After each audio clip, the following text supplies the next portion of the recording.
नमस्कार, माउन्टेन समाचारमा स्वागत छ। म सचिता बुढाथोकी र म बिन्दु अधिकारी। सुरुमा अहिलेसम्मका मुख्य समाचार।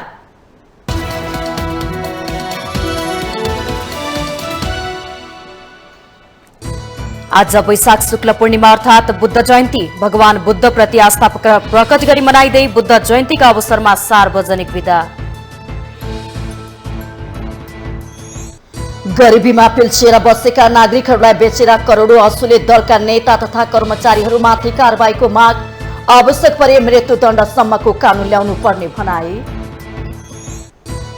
सांसद राय माझीलाई बाटोबाटै पक्रनु रहस्यपूर्ण भएको एमाले अध्यक्ष ओलीको भनाई। दोषी उम्किन नहुने र निर्दोष फस्न नहुने तर्क, फसाउने षड्यन्त्र भए सह्य नहुने चेतावनी। गण्डकी प्रदेशका मुख्यमन्त्री सुरेन्द्र राज पाण्डेलाई संसदबाट विश्वासको मत प्राप्त। पक्षमा 35 र विपक्षमा 22 मत। राप्रपा तटस्थ। न्याय चुस्त दुरुस्त बनाउने कानून मन्त्रीको प्राथमिकतामा। दैनिक 18 घण्टा काम गर्ने खेलकुद मन्त्रीको प्रतिबद्धता। दुर्गममा तत्काल चिकित्सक पुर्याउने स्वास्थ्य मन्त्रीको आश्वासन। रुसी राष्ट्रपति भ्लादिमिर पुटिनलाई जेल सजाय हुनुपर्ने युक्रेनका राष्ट्रपति जेलेन्स्कीको भनाई। पुटिनले युद्ध अपराध गरेको टिप्पणी। र राष्ट्रिय खेलकुद परिषद राखेपद्वारा 9औं राष्ट्रिय खेलकुदका स्वर्ण पदक विजेताले पाउनुपर्ने नगद पुरस्कार वितरण। पुरस्कार प्राप्त गर्न असमर्थ खेलाडीलाई सम्पर्क गर्न आग्रह।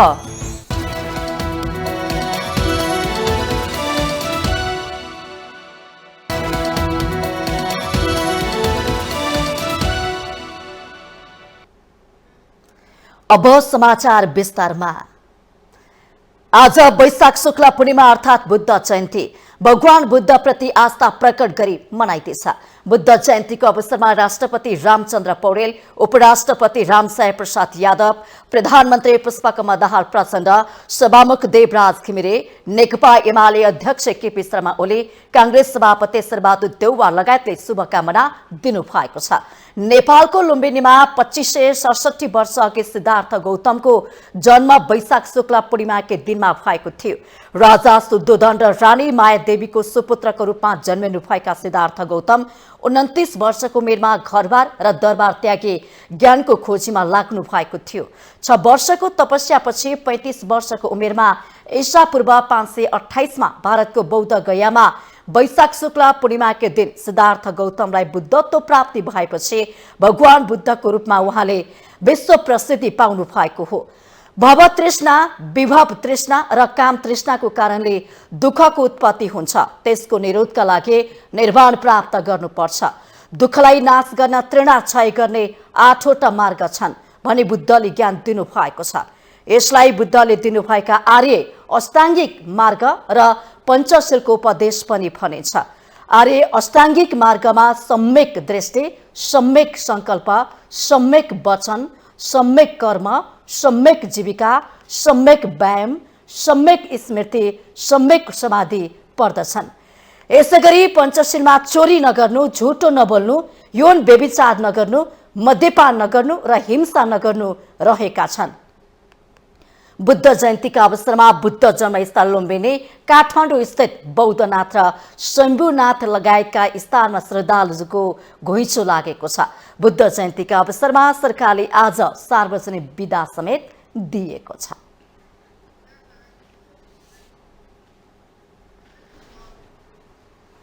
मुलुक नै भ्रष्टाचारको दलदलमा डुबेका बेला नागरिकलाई नक्कली शरणार्थी बनाएर अमेरिका पठाउँछु भन्दै करोडौं असुल्नेहरूको नालीबेली खुल्दै गएको छ। विगतदेखि नै नेतृत्वमा रहेकाहरूको संरक्षणमा रहेर भ्रष्टाचार गर्नेहरूको खोजी हुनुपर्छ भन्ने माग उठिरहेकोमा यसपटक यस्ता केही पात्रहरूको अनुहार छरपष्ट भएको छ। भ्रष्टाचारको यो रूप हेर्दा मुलुकमा कडा भन्दा कडा कानून ल्याएर यस्ता भ्रष्ट कर्मचारी र दलका नेताहरूमाथिको कारबाही अघि बढाउनु पर्ने माग सक्त रूपमा उठेको छ। एक रिपोर्ट। अत्याधिक लोकतन्त्रको कुरा गरेर मात्र पनि मुलुकमा सुशासन आएन भने न त त्यो लोकतन्त्र जनताले अनुभूत गर्न पाउँछन् न त्यो लोकतन्त्र स्थापित हुन सक्छ। नेपालको लोकतान्त्रिक व्यवस्थामा जसले जे गरे पनि हुने विकृत मान्यता स्थापित भएको छ। यहाँ कसैलाई कसैको भरोसा छैन, कसैको जिम्मा कसैले लिन सक्दैन। व्यवस्थाको जतिसुकै गुणगान गाए पनि त्यसको समुचित प्रयोग गर्न नसक्दा सत्ताका दावेदारहरू मुलुकमा विद्यमान तमाम अपराध र विकृतिबारे विमुख छन्। देशको गरिबी दिन प्रतिदिन बढ्दो अवस्थामा छ। त्यही गरिबीका कारण जनताहरू विभिन्न अवसरको खोजीमा छन्। जनताको यस्तो बाध्यता बुझेको नेतृत्व वर्गले नागरिकलाई नक्कली शरणार्थी बनाएर बेच्दा आज अन्तर्राष्ट्रिय स्तरमै नेपालको बेइज्जती भएको छ। यस्तो कदमलाई राष्ट्रघात भनिन्छ। यो सोझा नागरिकमाथि गरिएको अत्याचार त हो नै, साथै यसले नेपालको छवि नै अन्तर्राष्ट्रिय स्तरमा धुमिल बनाएको छ। देश कंगाल हुने गरी भ्रष्टाचार गरेर नअघाएका दलका नेताहरूले आफ्ना नागरिकलाई नै शरणार्थी बनाएर बेच्ने घृणित काम गर्नु ज्यादै विडम्बनापूर्ण कुरा हो। विभिन्न ठाउँका नेपाली नागरिकहरूलाई नक्कली भुटानी शरणार्थी बनाएर अमेरिका पठाइदिने भन्दै उनीहरूबाट करोडौं रुपैयाँ ठग्ने गिरोहमा नेकपा एमालेका सचिव टोप बहादुर रायमाझीदेखि तत्कालीन गृहमन्त्री रामबहादुर थापा बादलका सुरक्षा सल्लाहकार हुँदै तत्कालीन गृह सचिव टेक नारायण पाण्डे लगायतका प्रशासनिक अधिकारीहरू मुछिएको देख्दा हाम्रो देशमा भ्रष्टको रूप कस्तो छ भन्ने पुनः एकपटक छरपष्ट भएको छ। यो लिस्टमा कांग्रेस नेता सुजाता कोइरालाका पूर्व स्वकीय सचिवको नाम समेत छ। यसरी शक्तिको दुरुपयोग गरेर आफ्नो राष्ट्रको बदनाम गर्ने कुख्यात गिरोहलाई कारबाही गर्न राज्यले हदैसम्म निर्मम हुनुपर्छ, ताकि अब उपरान्त यस्ता आपराधिक काम गरेर पैसा कमाउने आँट कसैले नगरून्। हुन त लोकतन्त्रमा मृत्युदण्डलाई त्यति मान्यता दिइएको छैन, तर यस्ता देशद्रोही काम गर्नेहरूलाई आवश्यक परे मृत्युदण्ड दिने गरी कानून संशोधन गर्न सक्नुपर्छ। अनि मात्र मुलुकमा सुशासन कायम हुनेछ।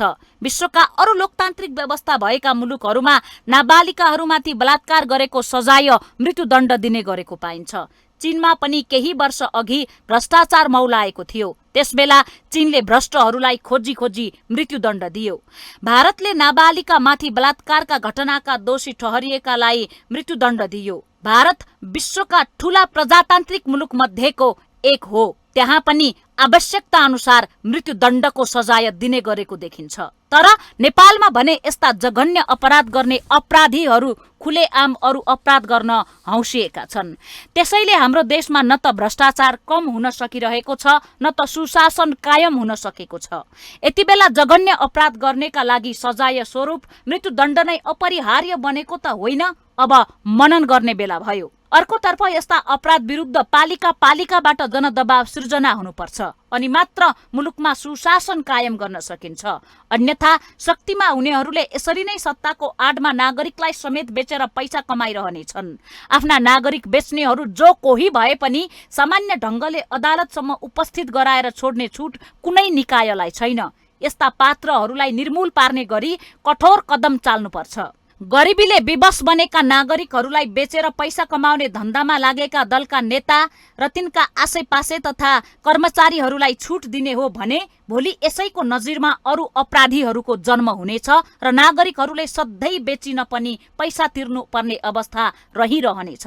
त्यसैले यो र यस्ता घटनाको छिनोफानो कानूनी रूपमा द्रुत गतिमा हुनुपर्छ र आवश्यक परे राज्यले मृत्युदण्डसम्मको कडा कानून ल्याउनुपर्छ। किनकि यत्र तत्र रहेका यस्ता धमिराहरूले मुलुकलाई सिद्ध्याउने काम मात्र गरिरहेका छन्। यस्तै कुपात्रका कारण आज नेपाल विश्वमा मागी खाने देशको नामले परिचित छ। यस्ता पात्रहरू सत्तामा रहेसम्म नागरिकहरूले रुदै देश छोड्नुपर्ने अवस्था रहिरहनेछ। प्राकृतिक रूपमा अथाह स्रोत साधन भएको देश नेपाल आज यस्तो गरिबीमा पिल्सिएर बस्नुपर्ने कारण खोज्ने हो भने यस्तै राष्ट्रघाती पात्रहरू हुन्। त्यसैले यी 2-4 व्यक्तिमाथि मात्रै अनुसन्धान गर्ने होइन, राज्यको सम्पत्तिमा ब्रह्मलुट मच्चाएर बसेका एक व्यक्तिको हिसाब किताब जनताले बुझ्नुपर्छ।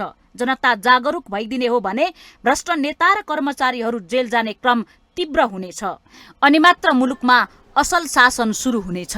माउन्टेन टेलिभिजन SD राजनीतिक ब्युरो। नेकपा एमालेका अध्यक्ष केपी शर्मा ओलीले पार्टीका सचिव एवं सांसद टोप बहादुर राई माझीलाई बाटोबाटै पक्राउ गर्नु रहस्यपूर्ण भएको बताउनु भएको छ। बिहीबार सिंहदरबारमा प्रधानमन्त्री पुष्पकमल दाहाल प्रचण्डसँगको भेटपछि उहाँले यस्तो बताउनु भएको हो। उहाँले उपप्रधानमन्त्री बनिसकेको मान्छे भागेर कतै जान नसक्ने भए पनि षड्यन्त्रपूर्वक बाटोबाट नै समाउनु रहस्यमय भएको उल्लेख गर्नुभयो। उहाँले सांसद राई माझीलाई पक्राउ गरिएको विषयमा पार्टीले अध्ययन गरिरहेको र अध्ययनपछि मात्रै पार्टीले धारणा बनाउने बताउनु भएको छ। अध्यक्ष ओलीले कुनै पनि बेला दोषी उम्किन नहुने र निर्दोष फस्न नहुने भन्दै फसाउने षड्यन्त्र रचेको भए सही नहुने चेतावनी दिनुभएको छ। हो भनेर हामी अध्ययन गर्दैछौँ। यो अध्ययन गरेपछि अनि हामी यसको निष्कर्ष सार्न पर्छ। निर्दोष पर्नु हुँदैन, दोषी उम्किनु हुँदैन, दोषी उम्काउने हाम्रो प्रयास हुँदैन। निर्दोष फसाउन खोजियो भने हामी सहँदै भुटानी शरणार्थीको थर्ड कन्ट्री सेटलमेन्ट गर्ने एडमिनिस्ट्रेसन लिने मान्छे मै हुँ। अमेरिकी सरकारसँग कुरा गरेर थर्ड कन्ट्री सेटलमेन्टका लागि पठाइयो र अहिलेसम्म लगभग 2-4 हजार मान्छे होलान्, बाँकीहरू पठाइयो। यो 2-4 हजार मान्छेको सम्बन्धमा के गर्ने भन्ने सन्दर्भमा अन्तर्राष्ट्रिय कम्युनिटीसँग हाम्रो छलफल भएको थियो।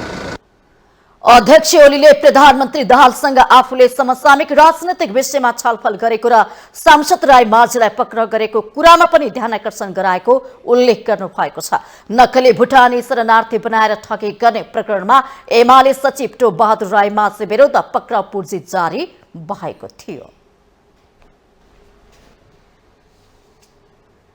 गण्डकी प्रदेशका मुख्यमन्त्री सुरेन्द्र राज पाण्डेले संसदबाट विश्वासको मत प्राप्त गर्नु भएको छ। गत 14 गते नियुक्त भएर 15 गते शपथ लिनुभएका पाण्डेले मागेको विश्वासको मतको पक्षमा 35 जनाले मत दिएका छन् भने विपक्षमा 22 मत परेको छ।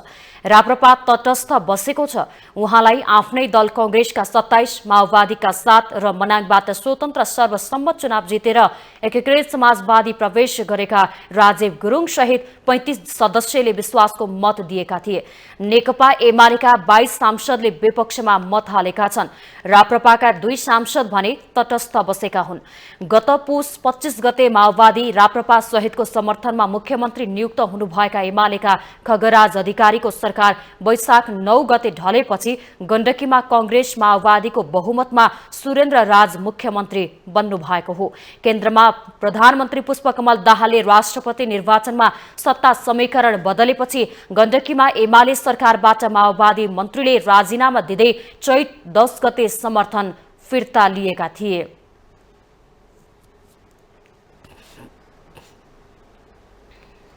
नवनियुक्त कानून न्याय तथा संसदीय मामिला मन्त्री धनराज गुरुङले आर्थिक पारदर्शितालाई प्राथमिकतामा राखेर काम गर्ने प्रतिबद्धता जनाउनु भएको छ। कानून मन्त्री गुरुङले बिहीबार नै राष्ट्रपति रामचन्द्र पौडेलबाट पद तथा गोपनीयताको शपथ ग्रहण गर्नु भएको हो। बिहीबार मन्त्रालयको जिम्मेवारी सम्हालिसकेपछि उहाँले यस्तो प्रतिबद्धता जनाउनु भएको छ।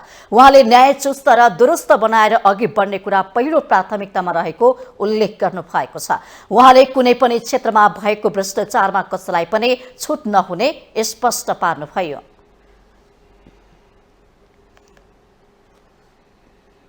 वास्तवमा जसरी हामीले चुस्त र दुरुस्त ढङ्गबाट सबैलाई कानुन बराबर मेरो त प्राथमिकता रहन्छ। मेरो प्राथमिकता कानुन भयो भने सबै चल्नुपर्छ। कानुनभन्दा माथि कोही पनि हुँदैन।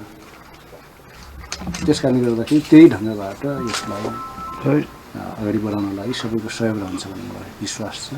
सोही बमोजिम मैले कार्य गर्नेछु। अदालती पाटो हो, तथापि चाहिने जुन भ्रष्टाचारको सन्दर्भमा मैले अघि नै एउटा कुरा भनेको थिएँ, कानुनभन्दा माथि कोही पनि हुँदैन।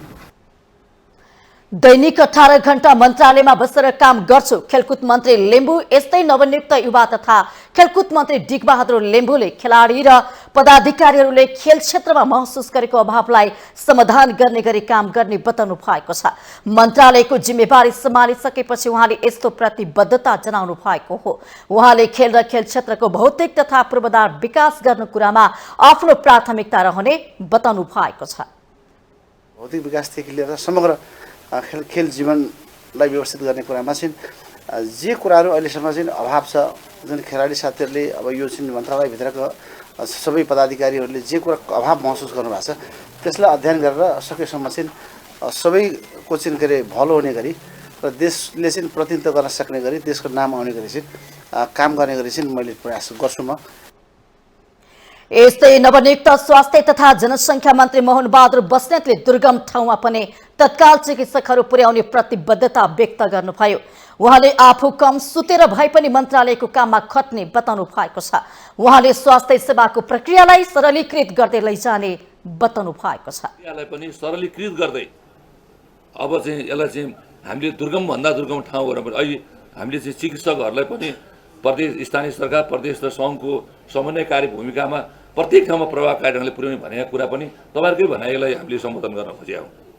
त्यसकारणले हामी एकीकृत बुद्धि विवेक र प्रयासबाट यो मन्त्रालयको गतिविधिलाई सकारात्मक बनाउँदै अगाडि बढौँ। म चाहिँ कम सुते हुने मान्छे, बढी खट्न सक्ने मान्छे पनि भएको हुनाले म तपाईँहरूको सबै सुझावहरूलाई लिएर आफ्नो समय बढीभन्दा बढी यो ठाउँलाई सदुपयोग गरेर मन्त्री बस्नेतले जनताको स्वास्थ्य अवस्थालाई ध्यानमा राखेर काममा खटिन चिकित्सकहरूलाई सचेत गराउनु भएको छ।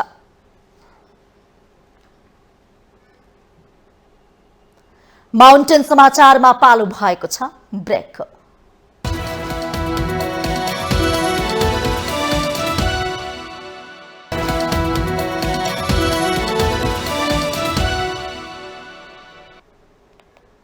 ब्रेकपछि स्वागत छ। अब बाँकी समाचार। राजतन्त्र अन्त भएको 1.5 दशक हुँदा पूर्व राजा ज्ञानेन्द्र शाहले पुनः गद्दीमा फर्कने आशा मार्नु भएको छैन। उहाँले राजतन्त्र फर्काउने गतिविधिमा सक्रियता बढाएसँगै गणतन्त्रवादी दलहरूसँग टकराव बढेको छ। एक रिपोर्ट। 2065 साल जेठ 15 गते विधिवत रूपमा राजतन्त्र अन्त्य भई देश गणतन्त्रमा प्रवेश गर्यो। तत्कालीन राजा ज्ञानेन्द्र शाह गद्दी छाड्न बाध्य हुनुभयो। 2072 साल असोज 3 गते जारी भएको संविधानले गणतन्त्रलाई संस्थागत गर्यो। गणतन्त्र त आयो, तर जनताले जे आशा गरेका थिए त्यसभन्दा विपरीतको बाटोमा नेताहरू जान थाले।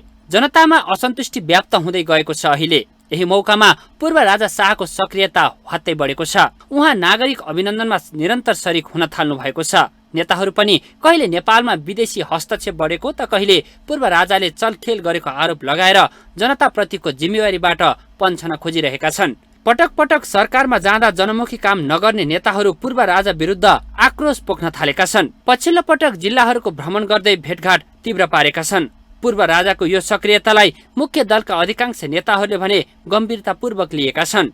नेताहरू पूर्व राजा विरुद्ध खनिन थालेका छन्। राजतन्त्र भनेको कि फटाहाले मान्छ, स्वार्थी फटाहाले कि मूर्खले मान्छ। राजतन्त्र मान्ने दुई खालका मान्छे हुन्छ। कोही कोही अज्ञानीले पनि मान्छन्, तीन खालकै हो। एक थरी अज्ञानी हुन्छन्, बिचरा केही पनि बुझ्दैनन्, त्यस कारण मान्छन् राजतन्त्र।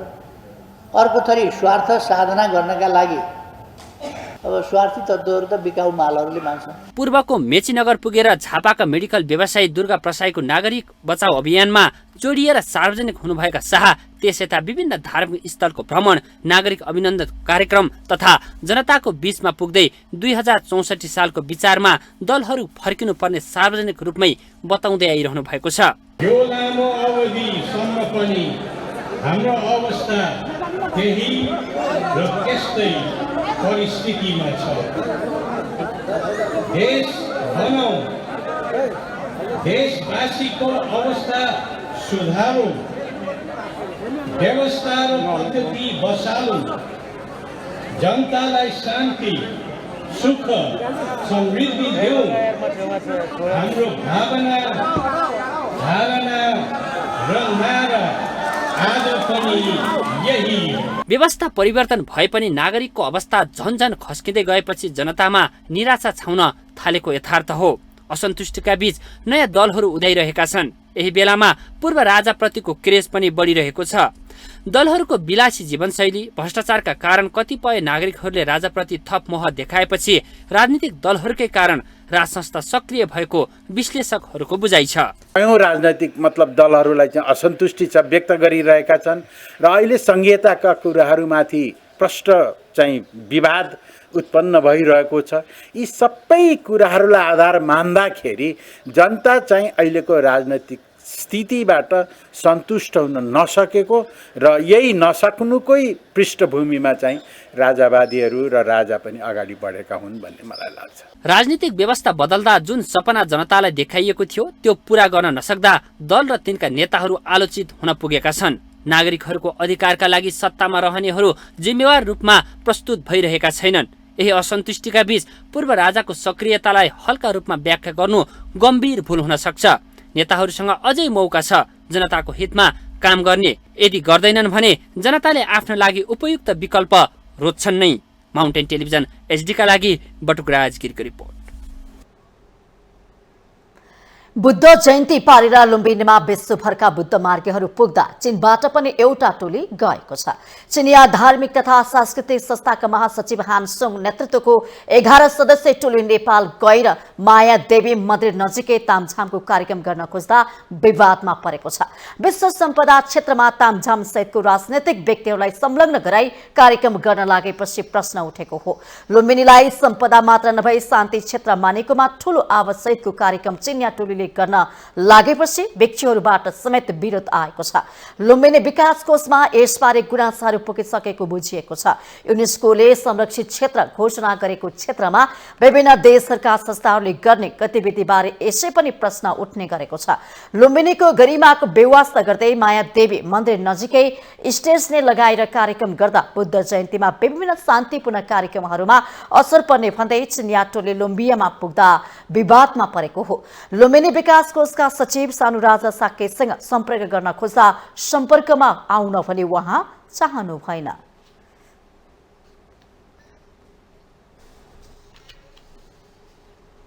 स्थानीय सरकारले बाढी प्रभावितको उचित व्यवस्थापन गर्न नसक्दा सुदूरपश्चिमका अधिकांश नदी किनारमा अव्यवस्थित बसोबास गर्न बढ्न थालेको छ। कैलालीको धनगढीबाट चौराहा हुँदै महेन्द्रनगर जाने पूर्व पश्चिम राजमार्गको बीचमा पर्ने मछली नदी पुल किनारको बस्तीको जोखिम मूल्याङ्कन राजमार्गबाटै सहजै गर्न सकिन्छ। एक रिपोर्ट। कञ्चनपुरको मछली खोला किनारमा मात्रै 300 बढी घर परिवारको बसोबास छ। कैलालीको धनगढीबाट चौराहा हुँदै महेन्द्रनगर जाने पूर्व पश्चिम राजमार्गको बीचमा पर्ने मछली नदी पुल किनारमा रहेको एउटा बस्तीमा 7 परिवार बसोबास गर्छन्। पुल पारीपट्टि स्थानीय सरकारले शहरका छाडा गाईको व्यवस्थापन गरी गाई पालन गरेको छ। तर छेउमै रहेको मानव बस्तीबारे स्थानीय सरकार बेखबर जस्तै छ। सरकार ही रोडे रोडे नहीं नमस्कार करही वोट और देहे बेरा नमस्कार करही वोट डाल देवी कोई देखेबे नहीं करही मुँह हेरबे नहीं करही। अब ऊपर गैया बा वो गैयन के लग व्यवस्था सब चीज आयला हमारा कुछ नहीं आयल हो। हेरब कहीं ही हेरब का हेर ही कुछ नहीं हेरत हुई हमरा हेरती कहीं ही। एक छोरा एक छोरीकी आमा मागी विष्ट डगौरालाई पनि सरकारले सुरक्षित वासस्थानमा लैजान्छ भन्ने आश छैन। आफूले सुकुम्बासीको फारम भरे पनि स्थानीय सरकारले अव्यवस्थित बसोबासीको कागज थमाएको गुनासो छ उहाँको। ओडामा गए ओडामा सोधेपछि ल हुँदैछ भन्ने पनि त्यति हो।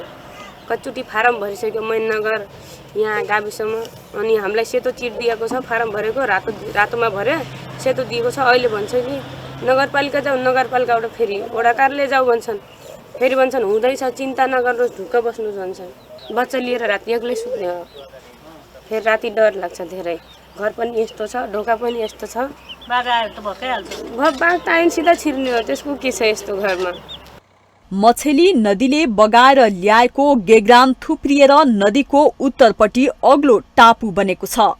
कृष्णपुर नगरपालिका वडा नम्बर 4 बेलकुण्डीको सो स्थानमा 325 परिवार बसोबास गर्छन्। उनीहरूको आम्दानीको स्रोत भनेकै हिउँदको समयमा बालुवा चाल्नु हो। यही काम पनि वर्षातको समयमा गर्न सकिँदैन। बाढीको बेला हामीले भाग्नु परन्छ। 1 बजे राति भाग्या छौँ यो भदौको महिनामा यहाँ तकका पानी तक 1 बजे राति यहाँ तकका पानी तक दिउँ साँझ केही पनि थिएन। फेरि रात आयो सुसाएर यहाँ पुरा यो ड्रममा गहुँ त्यो गहुँ भिजी त्यत्रो कपडा भिजी अझ पढ्ने पाएको छैन त्यो बर्तन बगाएर जहाँ लग्या होला। भोट माग्ने बेलामा त हामी गर्छौँ भोलि गर्छौँ पर्सि गर्छौँ हामीले बजेट हालिसकेका छौँ हामीले यस्तो गरिसकेका छौँ भन्छन् जब भोट मागेर जितेर ढुक्क कुर्सी पायो। सुकुम्बासी शुक्लाफाँटबाट विस्थापित भूमिहीनहरूको बसोबास रहेको नदी किनार क्षेत्र पछिल्लो समय हुने खानेको अतिक्रमणमा पर्न थालेको छ। यसले गर्दा विपदको समयमा वास्तविक पीडितलाई राहत वितरण गर्न कठिनाई हुने गरेको छ। यो ठाउँका जो जोखिममा परेका घरधुरीहरू छन् उनीहरूको नाम लिस्ट सर्वे गरेका थियौँ। त्यो नाम लिस्ट चाहिँ वडाबाट हामीले पारित गरेका थियौँ। यी नाम लिस्टहरू चाहिँ यसमा चाहिँ जोखिममा परेका चाहिँ डुबानमा परेका छन् भनेर त्यसपछि ती नाम लिस्टहरू लिइसकेपछि हामीले चाहिँ यहाँ चाहिँ खाद्यान्न सहयोग अनि घर लिपोतोलाई घर बनाउने सम्बन्धित केही पैसो दिएका थियौँ र यहाँ खानेपानीको पनि धेरै अभाव हुनाले हामीले नलकाहरू पनि निर्माण गरेका थियौँ र त्यसपछि तिरपालहरू सहयोग गरेका थियौँ र यिनीहरूलाई चाहिँ खाना बस्न लुगा लत्तादेखि लिएर सबै सपोर्टहरू चाहिँ न्युज नेपालबाट र मर्सीगरको सहयोगमा न्युज नेपालबाट सहयोग गरेका थियौँ। नगरपालिकाले सङ्घ र प्रदेश सरकारका ठूला आयोजना बाहेक 76-77 देखि यता 3 आर्थिक वर्षमा विपद व्यवस्थापनमा 3,39,08,143 रुपैयाँ खर्च गरेको छ। नगर प्रमुख हेमराज ओझा पहिलो प्राथमिकतामा तटबन्ध निर्माण गरी बस्ती जोगाउनु नै रहेको बताउनुहुन्छ। हामीले चाहिँ तटबन्धन लगाउनु पर्यो नि त। अब प्लानिङले यहाँ तटबन्धन लगाउनु पर्यो, यो बर्खामा यहाँ हान्न सक्छ भन्ने आउला। तर हामीले के गर्नु पर्यो त हार्डवेयर काम गर्नु पर्यो, तटबन्धन गर्नु पर्यो अथवा चाहिँ नदीको बहाव परिवर्तन गर्नु पर्यो।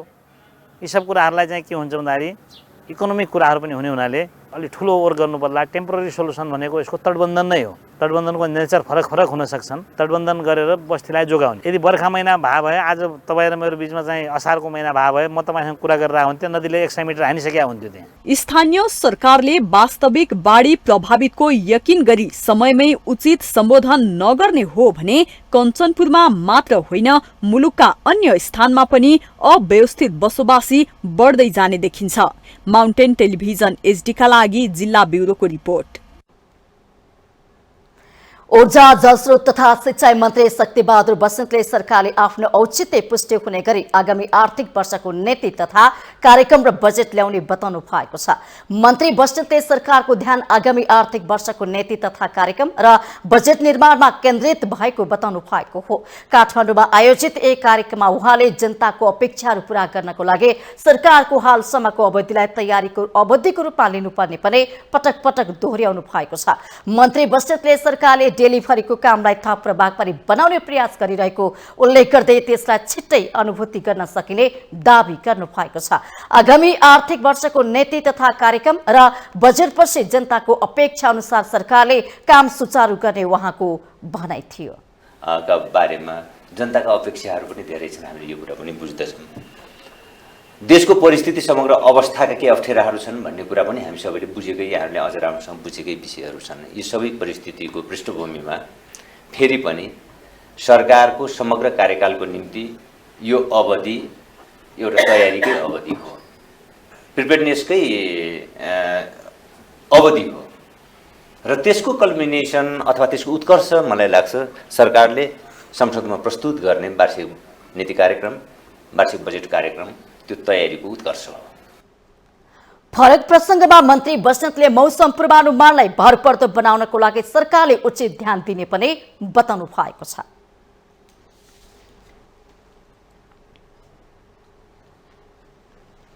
जल तथा मौसम विज्ञान विभागले आगामी मनसुन सिजनमा देशका अधिकांश स्थानमा सरदरभन्दा कम वर्षा हुने सम्भावना रहेको आकलन गरेको छ। काठमाडौँमा एक कार्यक्रमको आयोजना गरी विभागले यस्तो आकलन गरेको हो।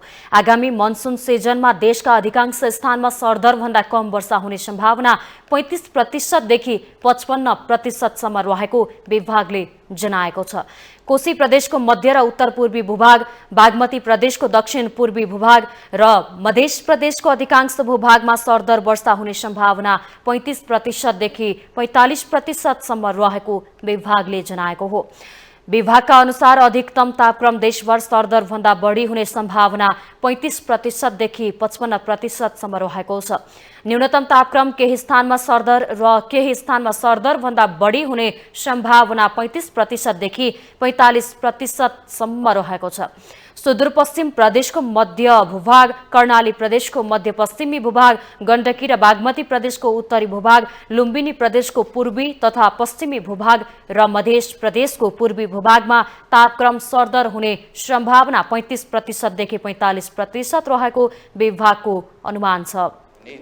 बिचका भूभागहरूमा चाहिँ सरदर वर्षा हुने देखाएको छ। हामीले जल तथा मौसम विज्ञान विभागले मनसुन सिजनको वर्षाको आकलन गर्दा देशका अधिकांश भूभागहरूमा चाहिँ सरदरभन्दा कम वर्षा हुने आकलन गरेका छौँ र साथसाथै कोशी प्रदेशका केही भूभाग अनि बागमती प्रदेशका दक्षिण पूर्वी भूभाग र मध्य प्रदेशका अधिकांश भूभागमा भने सरदर हुने सम्भावना 35 देखि 45% रहेको छ। यस वर्ष मनसुन सिजन जेठ 18 गतेदेखि असोज 13 गतेसम्म तोकिएको छ।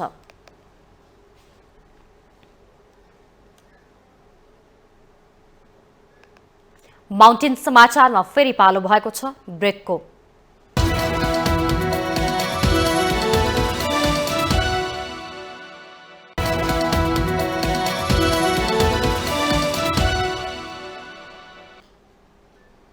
ब्रेकपछि पुनः स्वागत छ। अब बाँकी समाचार। उपराष्ट्रपति रामसाय प्रसाद यादवले सरकारले उद्योगी व्यवसायीहरूको समस्या समाधान गर्न अभिभावकीय भूमिका निर्वाह गर्नुको विकल्प नरहेको बताउनु भएको छ। उद्योगी व्यवसायीहरूले चर्को ब्याज दरका कारण आफूहरू मारमा परेको गुनासो गरिरहेको बेला उपराष्ट्रपति यादवले व्यावसायिक वातावरण निर्माण गरे उनीहरूको समस्या समाधान गर्न सरकारले अभिभावकीय भूमिका निर्वाह गर्नुपर्ने स्मरण गराउनु भएको छ। ग्रिल तथा स्टिल व्यवसायी महासंघ नेपालले काठमाडौँमा आयोजना गरेको कार्यक्रममा उहाँले रोजगारी सृजना, आयात प्रतिस्थापना गरी निर्यात हुने वस्तु उत्पादनको क्षेत्र पहिचान गरे उद्योग व्यवसाय खोल्ने, साना उद्योगलाई ठूला नेपाल उद्योगसँग जोड्न नेपाल उद्योग वाणिज्य महासंघ, नेपाल चेम्बर अफ कमर्स जस्ता संस्थाहरूले विशेष भूमिका निर्वाह गर्ने विश्वास व्यक्त गर्नुभयो। उपराष्ट्रपति यादवले ग्रिल व्यवसायीहरूले भोग्नु परेका समस्याहरू समाधानको लागि सम्बन्धित निकायहरूको ध्यानाकर्षण पनि गराउनु भएको छ। परिस्थितिमा पनि ग्रिल उद्योगीले सेवा प्रदान गर्दै सामाजिक उत्तरदायित्व पूरा गरेको कुरा थाहा पाउँदा ज्यादै खुसी लागेको छ। विशेष गरेर ग्रिल उद्योगीले भोग्नु परेका समस्याहरू दक्ष जनशक्तिको अभाव, ग्रिल उद्योग दर्ता गर्न समस्या, सहज वित्तीय पहुँच नहुनु, ग्रिल जन्य फ्लामको मूल्य वृद्धि, नवीनतम प्रविधिको विकासमा कमी लगायतका विविध समस्याको बारेमा सम्बन्धित निकायलाई ध्यान आकर्षण गर्दछु। महासंघले 28औं वार्षिक साधारण सभा तथा 9औं राष्ट्रिय महाधिवेशनको अवसर पारेर विभिन्न संस्थामा कार्यरत संचारकर्मीहरूलाई समेत सम्मान गरेको छ। सो समारोहमा माउन्टेन टेलिभिजन एसडीका क्यामेरा पर्सन विक्रम साके पनि सम्मानित हुनु भएको छ।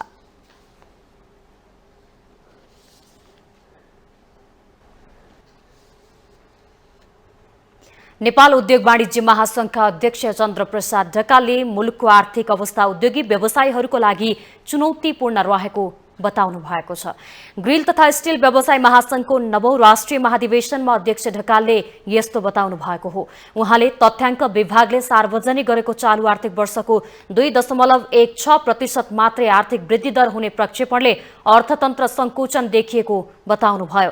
अध्यक्ष ढकालले सरकारले व्यवसाय मैत्री मौद्रिक तथा आर्थिक नीतिहरू ल्याएर उद्योगी व्यवसायी र आम जनताको आत्मबल बढाउन आवश्यक रहेको उल्लेख गर्नुभयो। उहाँले वर्तमान मुलुकको अर्थतन्त्रको समस्या र चुनौतीबाट बाहिर आउनका लागि सबै पक्ष मिलेर जानुको विकल्प नभएको बताउनुभयो। यो अहिलेको समस्याबाट बाहिर निक्लनको लागि यो सबै पक्ष चाहिँ एक ठाउँमा आएर आफ्नो चाहिँ केही न केही गिभ एन्ड टेकको भनौँ अथवा चाहे पोलिसी मेकरको भनौँ भन्नाले चाहे अब सेन्ट्रल ब्याङ्कको भनौँ सरकारको भनौँ र व्यवसायीहरूको पनि वास्तवमा चाहिँ सबै मिलेर वास्तवमा अहिलेको चाहिँ यो जुन सिचुएसन छ यसबाट चाहिँ बाहिर निक्लनलाई एउटा चाहिँ सहकार्य गर्नु बाहेक वास्तवमा चाहिँ भन्नाले अरू अल्टरनेट छ जस्तो लाग्दैन मलाई चाहिँ। त्यसले गर्दा म आग्रह गर्न चाहन्छु सबै पक्षलाई, यो अहिले एकदमै ढिलमा पुगेको चाहिँ अवस्था छ। यसले गर्दा अहिले केही न केही एउटा पब्लिक जुन एउटा कन्फिडेन्स बिल्डअप गर्नको लागि सबै मिलेर चाहिँ अगाडि बढौँ। यस्तै नेपाल चेम्बर अफ कमर्सका अध्यक्ष राजेन्द्र मल्लले ग्रिल तथा स्टिल व्यवसायमाथि सरकारले बेवास्ता गरेको आरोप लगाउनुभयो। उहाँले ग्रिल तथा स्टिल व्यवसायलाई बलियो बनाउन दरिलो नीतिगत व्यवस्था आवश्यक रहेको बताउनुभयो।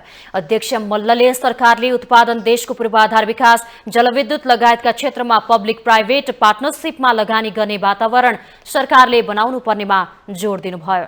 नेपालमा रहेका हाम्रा डिपोजिटलाई रिजनेबल ब्याज दर पनि दिनुपर्छ, तर समय सापेक्ष अलिकति यो महँगो भएको छ, यसलाई बिस्तारै हटाएर लग्नुपर्छ।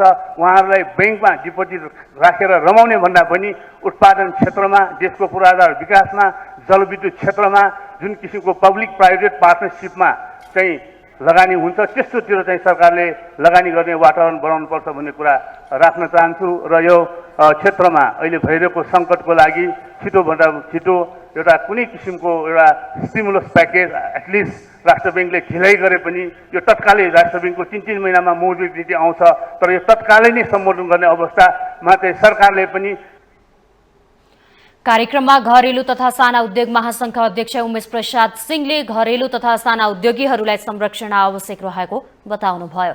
उहाँले अहिलेको अवस्थामा घरेलु तथा साना उद्योगहरू नवीकरण गर्न नसक्ने बताउनुभयो।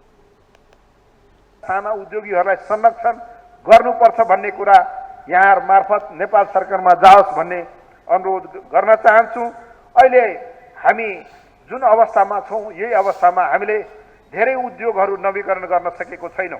हामीले ब्याङ्कका कर्जाहरूलाई पनि पुनर्ताजगी रूपमा हुनुपर्छ, समयावधि बढाउनुपर्छ भने हामीले राष्ट्र ब्याङ्कलाई अनुरोध पटक पटक गरिसकेका छौँ। अध्यक्ष सिंहले घरेलु तथा साना उद्योगहरूले ब्याङ्कबाट दिएको कर्जामा पुनः ताजकीकरण गर्न माग गर्नुभयो।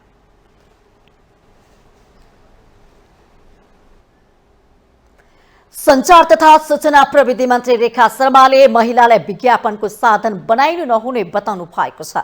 बिहीबार ललितपुरमा आयोजित विज्ञापनमा लैंगिक उत्तरदायित्व विषयक छलफल कार्यक्रममा मन्त्री शर्माले यस्तो बताउनु भएको हो। उहाँले कुनै पनि कुराको विज्ञापन गर्दा महिला नै छनौट हुनुपर्ने अवस्था हुन दिन नहुने तर्क गर्नुभयो। उहाँले कतिपयले महिलाको सुन्दरताको कारण विज्ञापनमा देखिने गरेको भने पनि सुन्दरताको लागि मात्रै महिलाहरू विज्ञापनको साधन बन्ने कुरा आफैमा गलत रहेको बताउनु भएको छ। उहाँले विज्ञापनको क्षेत्रमा लैंगिक संवेदनशील हुनुपर्ने उल्लेख गर्नुभयो। विज्ञापनको कन्टेन्ट जुन छ त्यो लैंगिक संवेदनशील हुनुपर्छ। त्यसले कुनै विषयमा कतै पनि घोषपेच गरिएको हुनु हुँदैन, अर्थात् त्यो हाम्रो संविधान हाम्रो कानुनमा भएको कुराहरू उल्लङ्घन भएको हुनु हुँदैन। कुनै पनि कुराको विज्ञापन गर्ने पर्दाखेरिमा महिला नै छनौट हुनुपर्ने किन? अनि विभिन्न खाले विज्ञापन हुन्छन्।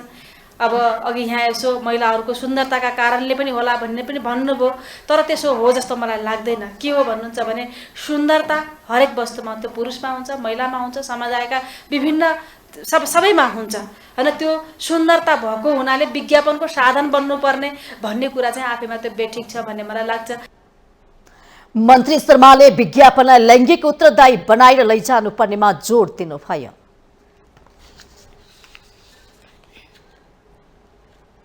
सिंचाइको अभावमा डडेलधुराका किसानहरूको फलफूल खेती जोखिममा पर्दै गएको छ।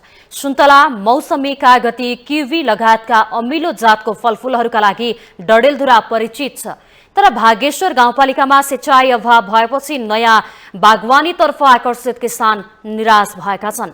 एक रिपोर्ट। डडेलधुराको भागेश्वर गाउँपालिका 4 चौड खाल्टाका किसानहरूले हिउँदे मौसममा पाइने सुन्तला, मौसमी, कागती, किवी लगायतका फलफूलहरूको पर्याप्त उत्पादन गर्न र उत्पादकत्व बढाउने गरी सिंचाइ योजनाका लागि सरकारसँग माग गरेका छन्। वर्षौंदेखि सरकारी कार्यालयहरू धाउँदा पनि चौड खाल्टाका किसानलाई सिंचाइ योजनाको सुनिश्चितता भएको छैन। 4 गाउँ रहेको यस क्षेत्रमा करिब 250 परिवारले फलफूल खेती गरेका छन्। वर्षेनी लाखौं रकमको जुनार, सुन्तला बिक्री गर्दै आएका किसानहरूको पुराना बोटहरू सुक्दै जाँदा सिंचाइको अभावमा नयाँ बोटहरू पनि फस्टाउन नसकेको बताएका छन्। पटक पटक गाउँपालिकामा गुनासो राखे पनि कुनै सुनवाई नभएको किसानहरूको गुनासो छ। तमरो जो सिँचाइ कुलोको लागि म यति प्रयास गरिरहेको छु हजुरहरूसँग कति पटक मैले भनिसकेको छु होइन। यो सिँचाइ कुलाको लागि यो लहर हाम्रो मतलब सक्षम भइदियो र त्यो खोलाको पानी आउन सक्यो भने यहाँ एउटै मेरो बारी बगैँचा होइन, यहाँ लाखौँ करोडौँको मतलब इन्कम हुने बारी बगैँचा छ पुरै गाउँमा। यसबाट लाखौँ करोडौँको इन्कम हुने यो ठाउँ छ। किसानलाई अहिले तत्काललाई समस्या भन्नुपर्दा सर, हामीले पहिले हाम्रो बुवा बाजेको पालादेखि परम्परागत हिसाबले हामीले फलफुलदेखि तरकारी र खाद्य बालीहरू गर्दै आएको अवस्था। त्यसपछि भाग्येश्वर गाउँपालिका पनि मुटु, यसमा फलफुलदेखि लिएर तरकारी खाद्य बालीहरूको मुटु नै भन्नुपर्छ। यो ठाउँमा अहिलेसम्म न कुनै योभन्दा पहिलेको 74को चुनावमा जितेर आएका प्रतिनिधिले कुनै काम गर्न सके, अहिले नि जितेर आछन् गर्छु भनेर चुनावको पहिले आश्वासन दिए, अहिले केही गर्न सकेका छैनन्। र तत्काल हामी कृषकलाई अब प्रतिनिधि भन्दा पनि जिल्ला ज्ञान केन्द्रबाट अलिकति हामीलाई परम्परागत खेतीमा अलिकति ज्ञान र सिपको उहाँले अलिकति पहल कदमी अगाडि बढाइदियो भनेपछि यहाँकै कृषकले केही न केही फड्को मार्थे जस्तो लाग्छ सर मलाई। मौसमी फलफुलहरू जिल्ला सदरमुकामका विभिन्न बजारका साथै सुदूरपश्चिमका पहाडी तथा तराईका विभिन्न स्थानमा समेत निर्यात हुने गरेको छ। स्थानीय किसानहरूले वर्षौंदेखि व्यावसायिक रूपमा खेती गरी वार्षिक लाखौं रकम आमदानी गर्दै आएका छन्। फलफुल तथा तरकारी खेतीमा सामान्य सिंचाइका लागि सो लगानीमा स्प्रिङ्कलको प्रयोग, प्लास्टिक पोखरी निर्माण तथा कृषि उपकरणहरू उपलब्ध गराए पनि सिंचाइको भरपर्दो योजना नहुँदा किसानहरू ढुक्क हुन सकेका छैनन्। उनीहरूका लागि भरपर्दो सिंचाइको योजना ल्याउन तीनै तहका सरकारले ध्यान दिनुपर्ने कृषि ज्ञान केन्द्र डडेलधुराले जनाएको छ। भागेश्वर गाउँपालिकाको वडा नम्बर 4 र 5 यो सुन्तला जात फलफुल, खास गरेर सुन्तला, मौसमी, कागती, अमिलो यो बालीका लागि चाहिँ अत्यन्त सम्भावना भएको र त्यहाँ चाहिँ पहिलेदेखि नै बगैँचाहरू स्थापना भएको पाइन्छ। त्यो क्षेत्र चाहिँ यो जिल्लाको सुन्तलाको आपूर्तिमा धेरै महत्त्वपूर्ण स्थान ओगटेको वडाहरू हो। त्यहाँ चाहिँ अलिकति समस्या भनेको सिँचाइको व्यापक रूपमा अभाव छ। अब यो मध्य पहाडी क्षेत्रमा सबभन्दा ठुलो समस्या भनेकै सिँचाइको हो।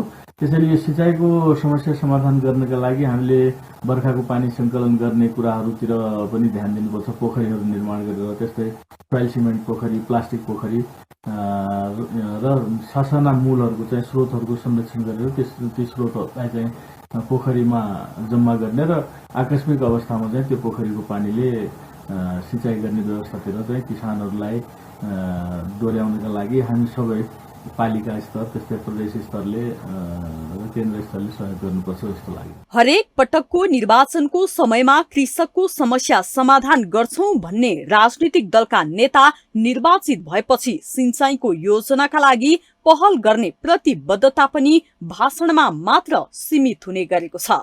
माउन्टेन टेलिभिजन HD का लागि डडेलधुरा सहकर्मी विमल जैरूको रिपोर्ट। हामीसँग आर्थिक, अन्तर्राष्ट्रिय र खेल समाचार बाँकी नै छन्। माउन्टेन समाचारमा पालो भएको छ ब्रेकको।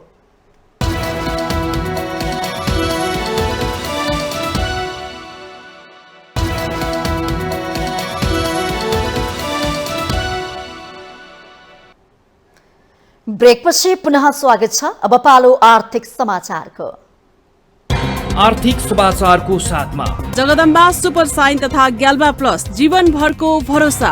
प्रस्तुत छ रिद्धि सिद्धि सिमेन्ट, गुणस्तरको नयाँ स्तर।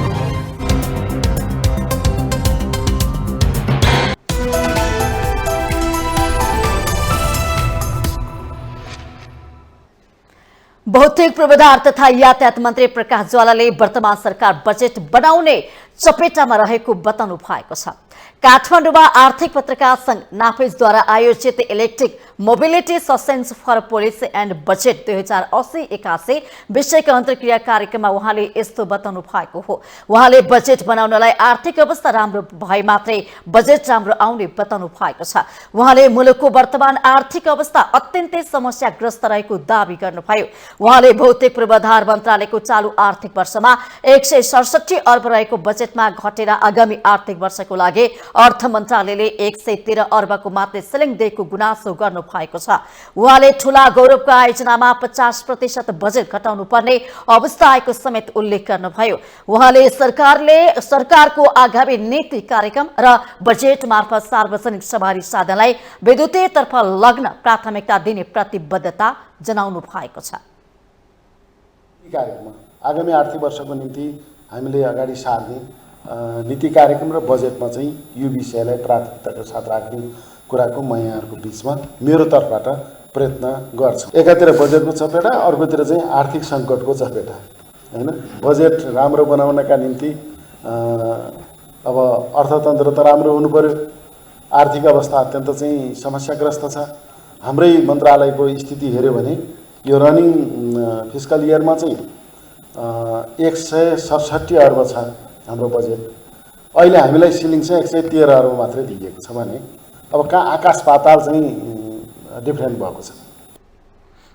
यस्तै नेपाल अटोमोबाइल्स एसोसिएसन अफ नाडाका उपाध्यक्ष राजन बाबु श्रेष्ठले सरकारले उचित किसिमको सहुलियत तथा अनुदान नीति नल्याएसम्म विद्युतीय सार्वजनिक सवारी साधन आउन नसक्ने बताउनु भएको छ। जति पनि इम्पोर्टरहरू छ उनीहरूले आफ्नो आफ्नो क्यापाबिलिटी बिल्डिङ गरिसकेको छ। सबै ठाउँमा वर्कसपहरू बनिसकेको छ। सबै ठाउँमा टेक्निसियनहरू डेभलप गरिसकेको छ होला। कुनै किनभने नयाँ टेक्नोलोजी हो, कुनै गाडीमा अलि भिन्न किसिमको समस्या आउँदाखेरि कुनै अब 1% 2%मा कहिलेकाहीँ समस्या नहोला भन्ने छैन होइन। किनभने त्यो त इभन डिजल पेट्रोल गाडीमा पनि जुन आइसी इन्जिनमा पनि अहिले पनि कति केसमा 100% सबै नै बनाइहाल्न सक्छ, तुरुन्तै बनाउन सकिहाल्यो। कार्यक्रममा आन्तरिक राजस्व विभागका निर्देशक राजु प्याकुरेले विद्युतीय सवारीमा बजेटले तोके बमोजिमको कर लिइरहेको बताउनु भएको छ। तर विद्युतीय सवारीमा लाग्दै आइरहेको करको दर घटाउनु देशको अर्थतन्त्र र वातावरणलाई समेत फाइदा हुने उल्लेख गर्नुभयो। राज्यले लिने नीति, हामीलाई दिने डेभलपिङ पार्टनरहरूको विभिन्न शर्तहरूको आधारमा कृषिजन्यदेखि लिएर अरू कुराहरूमा अनुदानको आफ्नै छुट्टै एउटा नीति छ सरकारले अपनाउनु पर्ने र गर्न सकिन नसकिने त्यसमा रिजर्भेसन छ भने किस्ताबन्दीमा कर भन्ने चाहिँ यो नयाँ कुरा आयो। अब एकदमै हाम्रो सूचनाहरू पनि आन्तरिक राजस्व विभागको हेर्नुहुन्छ र आय कर चाहिँ 3 किस्तामा तिर्ने होइन। चालु वर्षमा पहिलो पुस महिनामा 40 तिर 70% सम्म चैतमा पुर्यायो अनि असारमा पुरै तिर भन्ने आय कर चाहिँ किस्तामा तिरिन्छ। निर्देशक प्याकुरेले विद्युतीय सवारीलाई प्रोत्साहन गर्ने नीति लिन आवश्यक रहेको बताउनु भएको छ।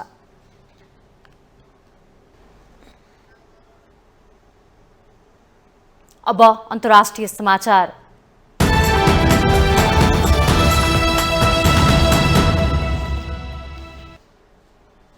रुसी राष्ट्रपति भ्लादिमिर पुटिनलाई आपराधिक गतिविधि गरेको आरोपमा जेल सजाय हुनुपर्ने युक्रेनका राष्ट्रपति भोलोदिमिर जेलेन्स्कीले बताउनु भएको छ।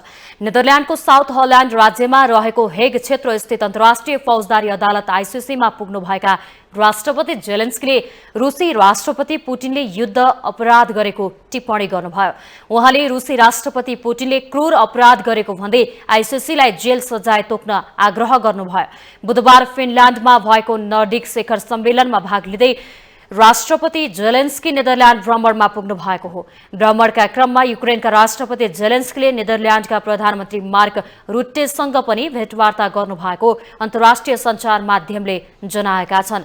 उहाँले नेदरल्यान्डको सदनका सदस्यहरूसँग पनि भेटवार्ता गर्नुभएको छ। उहाँले नेदरल्यान्डको सदनमा युक्रेनका लागि न्याय बिना शान्ति छैन भन्ने शीर्षकको भाषण समेत दिनुभएको हो। गत मार्चमा युक्रेनसँग जारी द्वन्द्वमा त्यहाँका बालबालिकालाई जबरजस्ती निर्वासन गरिएको भन्दै आइसिसीले रुसी राष्ट्रपति भ्लादिमिर पुटिनलाई पक्राउ पूर्जी जारी गरेको थियो। यसैबीच राष्ट्रपति जेलेन्स्कीको फिनल्यान्ड र नेदरल्यान्डको भ्रमणका बीच युक्रेनको राजधानी किएभ सहित अन्य ठूला शहरमा हवाई आक्रमण भएको हो। बेलायतका राजा चार्ल्स तृतीयको राज्य अभिषेक शनिबार हुँदैछ। त्यहाँको ऐतिहासिक गिर्जाघर वेस्ट मिनिस्टरमा हुन गएको राजा चार्ल्स तृतीयको राज्य अभिषेकलाई विश्व समुदायले चासो दिएको छ। एक रिपोर्ट। मे 6 तारिक अर्थात् शनिबार बेलायतका घोषित राजा चार्ल्स तृतीयको राज्य अभिषेकको दिन ऐतिहासिक गिरिजाघर वेस्ट मिनिस्टरमा राज्य अभिषेकमा राजा चार्ल्स तृतीय सहित उहाँकी पत्नी केमिलीलाई ब्रिटेनको राजमुकुट पहिराइनेछ। 1000 वर्षदेखि बेलायतको शाही परिवारमा जारी राज्य अभिषेकलाई एक ऐतिहासिक समारोहको रूपमा हेरिने गरिएको छ। सन् 1060 यता बेलायतमा राजमुकुट पहिरिने चार्ल्स तृतीय 40औं शासक हुनुहुनेछ। राजमुकुट पहिरिएसँगै चार्ल्स तृतीय 15वटा साझा राष्ट्रमण्डलको आधिकारिक रूपमा राजा घोषित हुनुहुनेछ। पहिलो चरणमा मान्यता, दोस्रो चरणमा शपथ, तेस्रोमा अभिषेक, चौथोमा मुकुट पहिरन, पाँचौंमा गद्दी आरोहण हुनेछ। राजा चार्ल्स तृतीयले पहिरिने मुकुटलाई एडवर्ड्स क्राउन भनिन्छ। सन् 1661 मा बनेको उक्त मुकुटको नाम पहिलेका एङ्ग्लो स्क्यान्स राजा तथा सेन्ट एडवर्ड द कन्फरेन्सका निम्ति बनाइएको मुकुटबाट लिएको हो। मुकुटमा सुनको ठोस, माणिक, एमेथिस्ट, नीलम, गार्नेट, पुष्पराज तथा टुर्मानिल रत्न जडितले बनाइएको यसको तौल 200 ग्राम भन्दा बढी रहेको छ। यस्तै क्वीन क्यामिलाको अभिषेक गरिनेछ र उहाँलाई पनि मुकुट पहिराइनुका साथै आसनमा विराजमान गराइनेछ। सन् 1937 मा इम्पेरियल स्टेट क्राउन नाम दिएको मुकुट रानी क्यामिलाले पहिरिनेछिन्, जसमा विश्वको सबैभन्दा ठूलो कोहिनूरको हीरा, माणिक, नीलम, स्पाइनेलले बनाइएको यस मुकुटको तौल 100 ग्राम रहेको छ।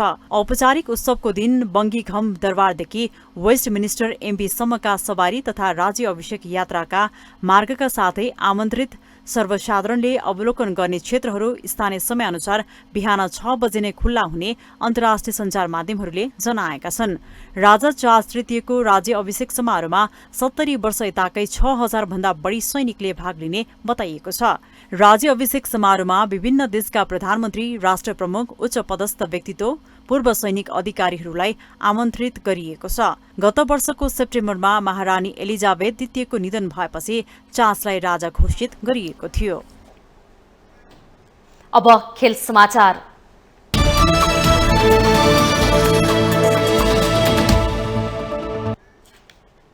राष्ट्रिय खेलकुद परिषद राखेपले नवौं राष्ट्रिय खेलकुदका स्वर्ण पदक विजेताले पाउनुपर्ने नगद पुरस्कार वितरण गरेको छ। पुरस्कार बापत उनीहरूले हालसम्म पाउनुपर्ने 1,42,20,000 रुपैयाँ सम्बन्धित खेलाडीको खातामा पठाएको हो। 840 स्वर्णका लागि जम्मा 1,56,40,000 रुपैयाँ दिनुपर्नेमा हालसम्म 764 स्वर्ण पदकका लागि 1,42,20,000 रुपैयाँ खेलाडीकै खातामा पठाइएको हो।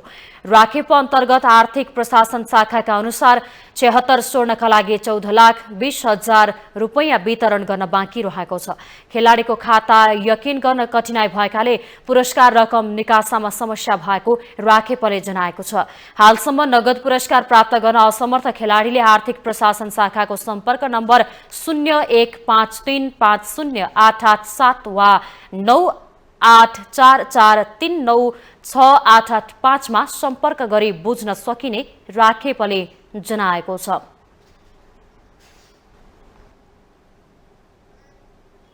साबिक विजेता मच्छिन्द्रा फुटबल क्लबले राजधानीमा जारी 37 स्मारकीय डिभिजनल लेगमा संकटालाई पराजित गरेको छ। त्रिपुरेश्वर स्थित दशरथ रङ्गशालामा भएको खेलमा मच्छिन्द्राले संकटा क्लबमाथि 3-1 को रोमाञ्चक जित निकालेको हो। मच्छिन्द्राको जितमा देवेन्द्र तामाङ, आफिज ओलावाले र बिमल घरती मगरले 1-1 गोल गरे भने संकटाका जुनियर एनके गुलले 1 गोल फर्काएका छन्। 69 मिनेटमा ओलावाले मच्छिन्द्राको अग्रतालाई दुब्बर बनाए। 78 मिनेटमा संकटाका जुनियरले गोल गर्दा खेल 2-1 को स्थितिमा पुगेको थियो। खेल सकिन 1 मिनेट बाँकी रहँदा बिमलले गोल गर्दै मच्छिन्द्रालाई 3-1 को जित निश्चित गराएका छन्। जितसँगै मच्छिन्द्रा 14 खेलमा 5 जित, 6 बराबरी र 3 हारको नतिजा सहित 21 अङ्क जोडेर 5औं स्थानमा उक्लिएको छ। पराजय बेहोरेको संकटा समान खेलबाट 4 जित, 4 बराबरी र 6 हारको नतिजा सहित 16 अङ्कको साथ 11औं स्थानमा छरेको छ। लीग अन्तर्गत बिहीबार नै भएको अर्को खेलमा विभागीय टोली एपीएफ र न्युरो टिम एनआरटीले 1-1 गोलको बराबरी खेल्दै अङ्क बाँडेका छन्। बराबरीसँगै एपीएफले 14 खेलमा 19 अङ्क जोडेको छ। एपीएफ 7औं स्थानमा रहेको छ। एनआरटीले 14 खेलमा 17 अङ्क जोडेको छ। एनआरटी 9औं स्थानमा रहेको छ।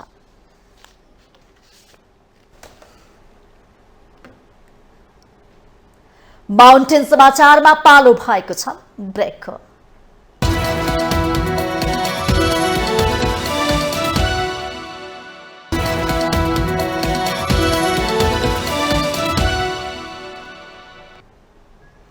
ब्रेकपछि स्वागत छ। यो सँगै हामी माउन्टेन समाचारको अन्त्यमा आइपुगेका छौं। जाँदा जाँदै मुख्य समाचार पुनः एकपटक।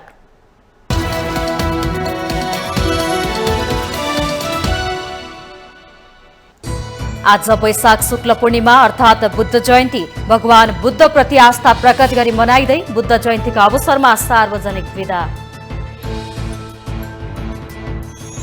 गरिबीमा पिल्सेर बसेका नागरिकहरूलाई बेचेर करोडौं असुली दलका नेता तथा कर्मचारीमाथि कारबाहीको माग।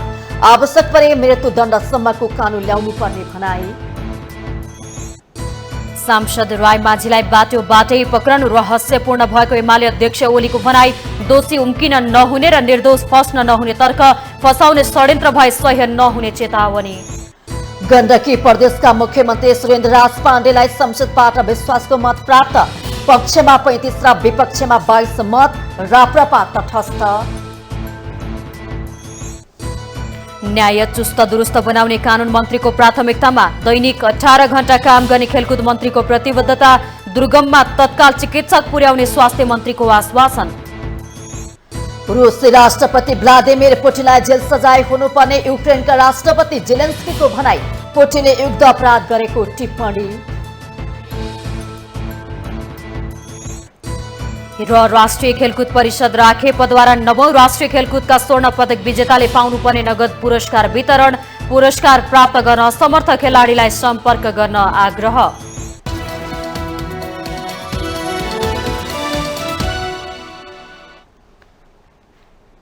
माउन्टेन समाचार अहिलेलाई सकियो। सत्य, तथ्य र निष्पक्ष समाचारको लागि माउन्टेन टेलिभिजन HD हेर्दै रहनुहोला। नमस्कार।